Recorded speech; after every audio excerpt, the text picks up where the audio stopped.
Paddy and Ilia, when in reality, I don't know that Paddy, and he's great, has a resume that has earned him that title fight over Arman Tsarukyan. Home of the fight, I think saying Ilia vacated and plans to be back in spring. If true, how did this man become the most unlikable, annoying who never fights, takes no damage? Recent confirmation shows Ilia Topuria won't fight in January 2026, disrupting UFC scheduling and sparking debate about the promotion's next steps. For weeks, speculation surrounded Topuria's next fight as the UFC shaped its early 2026 calendar. Despite fans expecting a quick return, insider reports indicated ongoing contract negotiations as the lightweight division gained momentum and the UFC adjusted its lineup. Fans turned to trusted sources for answers, with Alvaro Calero delivering the definitive update via social media, confirming Topuria's January absence. Meanwhile, Daniel Cormier addressed the debate over Paddy Pimblett's rapid rise in the lightweight division and his title shot credentials.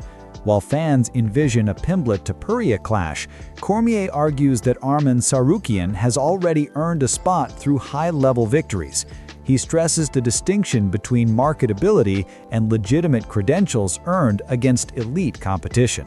Paddy goes into the octagon. Now, everybody gets this visual of Paddy and Ilia, when in reality, I don't know that Paddy, and he's great, has a resume that has earned him that title fight over Arman Tsarukyan, because now Arman has beaten Beneil Dariush, Charles Oliveira, and Dan Hooker. Paddy hasn't lost, but Paddy beat Michael Chandler. So the resume doesn't match. But again, the visual of them in the octagon feels like that was a #1 contender. Arman wasn't there. So by winning Saturday, he earned what he already had back in January. But now the champion, the great Ilia Topuria, is saying, I want to fight Paddy Pimblett. Cormier emphasized that the lightweight division's focus should be squarely on a potential matchup between Ilia Topuria and Arman Tsarukyan. While fighters like Paddy Pimblett generate hype and fan interest, Cormier insists the title picture is straightforward. The most meaningful and compelling fight is Tuporia versus Tsarukyan. Other possibilities are merely distractions. This top contender bout should take precedence. And his comments continued. It is Arman versus Ilia. We really shouldn't be discussing anything past Arman versus Ilia.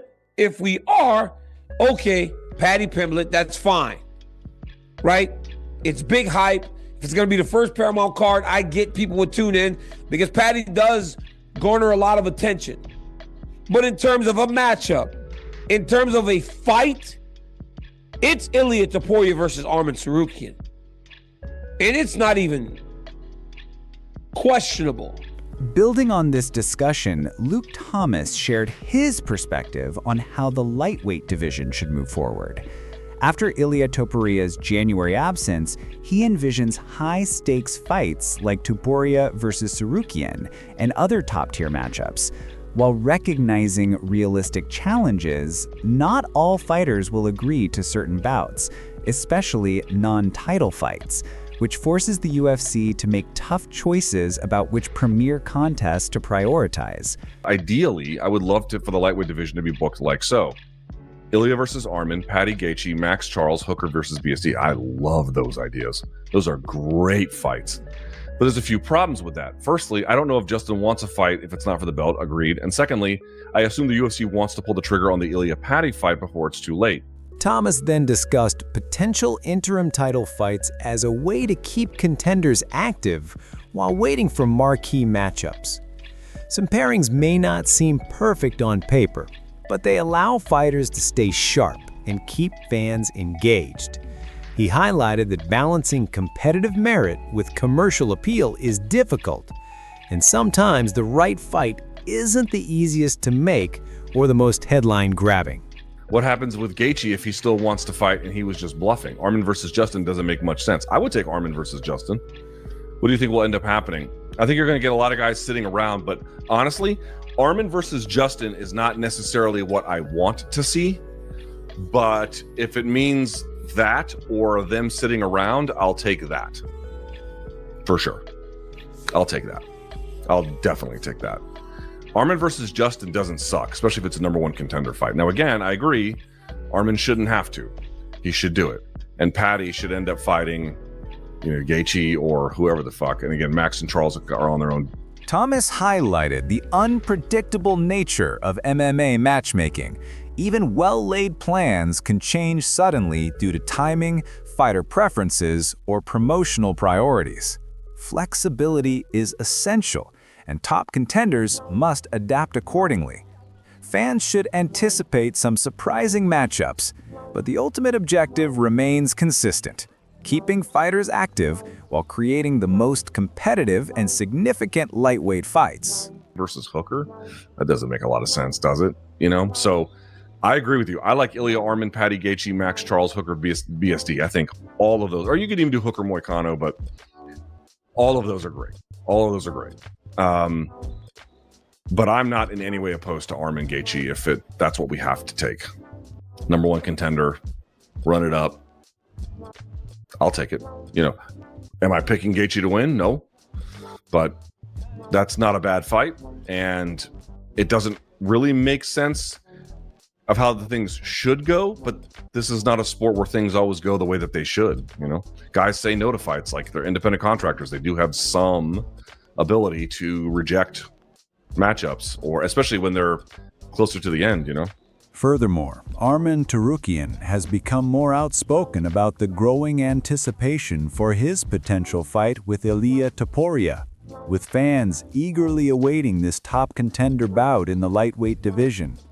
Tsarukyan didn't hold back, speaking directly to Tuporia. He made it clear that this fight needs to happen now, calling on him to stop delaying and accept the matchup.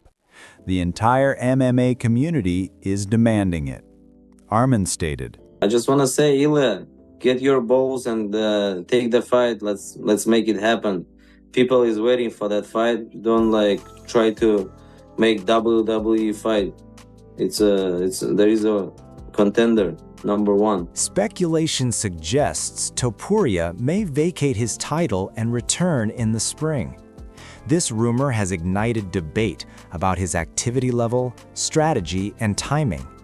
MMA Guru offered sharp commentary on Topuria's decisions, their impact on his reputation, and the business consequences of holding a championship without consistent defenses. I saw home of the fight, I think, saying Ilia vacated and plans to be back in spring. If true, how did this motherfucker become the most unlikable, annoying who never fights, takes no damage? I know.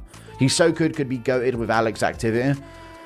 I know, I don't know what's going on with Ilia, dude. I hope he didn't actually fucking vacate the belt. That'd be fucking gay as fuck. He should have done it before the fucking Arman fight, because now it looks fucking awful. But as I said, these champs make more money not defending their belt than defending it, because they're just seen as the champ and there's a lot of value in it. The Guru explored how fan reactions, emotions, national pride, and public expectations shape matchmaking decisions.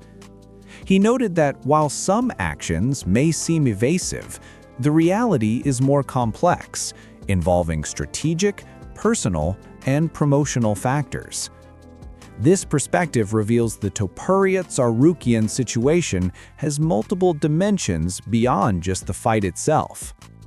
A Connor interview would break the internet and MMA community. We, MMA Guru Army, will spam his comments and make that happen for you. That'd be fun, but don't spam him, but ask him politely. Isn't it funny that you have Dagestani fans rallying behind Arman, an Armenian Christian? Yeah, but what's going on with him? No, he is actually... Maybe he's trying to annoy Arman into fighting him emotionally or something. That's the angle, but yeah, he couldn't be more obviously ducking Arman. It's very strange. But I don't think he's ducking. I think he just... While other potential matchups for Tuporia, such as rivalry-driven fights or commercially appealing bouts, might have some draw, they lack comparable legitimacy. Thomas explains that certain opponents, like Justin Gaethje, bring experience but may not represent the toughest test. In contrast, Tsarukyan stands out as a genuine threat, making him a far more competitive and compelling opponent for Tuporia than nearly anyone else in the division.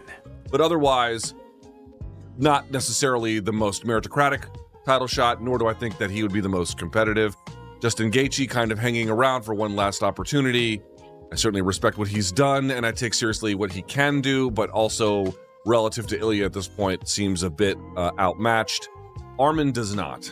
Arman does not seem outmatched, or at a bare minimum, seems like he's got the most amount of threat. Dude, that was the best performance by Arman Tsarukyan in his career by a million miles, because two things happened.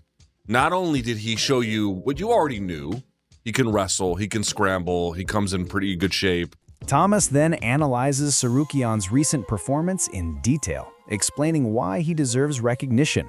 He praises Tsarukyan's grappling skills, scrambling ability, and systematic approach, showing how the fighter executed his game plan more precisely than ever before. Beyond successfully attempting submissions and improving positions, Tsarukyan also used striking strategically. Thomas emphasizes that this strategy aimed at securing a finish rather than just surviving to the final bell, marking his most impressive career performance to date. But here was the difference, BC. Number one, just on that level, on the skills that you knew he had before, they were applied much more methodically and much more carefully. He didn't have to resort to them. He chose to use them and even had similar setups, not for the same kinds of attacks, but similar setups about isolating limbs with an underhanded grip on Dan Hooker. A much more methodical approach in every way. And then on top of it, he's adding positional advancement, the submission attempt and the success of it by itself. And then on the feet, BC, couple of things I didn't necessarily love, but in general, setting it up well, using it to chain in the wrestling on its own, putting combinations together, putting hand and feet combinations together. And he together. wasn't there to test his 5-round cardio. Arman has criticized fighters who parry-chick easier opponents over elite contenders, specifically calling out Ilia Topuria. He insists that fans in the division deserve legitimate fights and expects the UFC to ensure Tuporia faces genuine challengers rather than avoiding tough matchups or targeting lesser opponents. It's always same thing, you know. He wants to make easy fight, and I'm so tired from that, and I hope UFC gonna tell him, hey, you're not fighting with a petty pimlet, you're fighting with Arman Tsarukyan. Arman made clear his focus is on conquering the lightweight division. He's determined to fight for the 155-pound title and prove himself as a legitimate contender. When asked about future opponents like Islam Makhachev, Arman stressed that his immediate priority is facing Ilia Topuria and showing his commitment to earning the championship through legitimate competition. I want to get title here. I'm a real 155 pound fighter, and that's why I want to be a champion here and then defend that title as much as possible. Okay, but do you think eventually you will get the Islam fight? And can I just ask which one means more to you? Just the opponent, beating Islam or beating Ilia? Right now, beating Ilia. Arman has been outspoken about Ilia Topuria beyond just fighting, questioning his character on the Ariel Helwani show. Rocketian shared behind-the-scenes observations of Tuporia, pointing out a disconnect between his public image and private behavior. This insight explains why Tsarukyan views him differently than fans might, based on his public persona. Ilia Topuria. Why? Because he's a fake. Wow. Why do you say that? I mean, on the real life, he behaving different. On the camera, he's talking shit. With Tuporia out for January 2026, the lightweight division awaits clarity on the champion's return. Arman Tsarukyan emerges as the top contender with dominant recent performances, making him the division's most legitimate title fight. The UFC must now determine the timing of this highly anticipated matchup. Should Tuporia face Tsarukyan immediately or consider other options? Share your thoughts. Don't forget to leave a like, subscribe to the channel, and hit the notification bell so you don't miss any updates on the latest UFC news.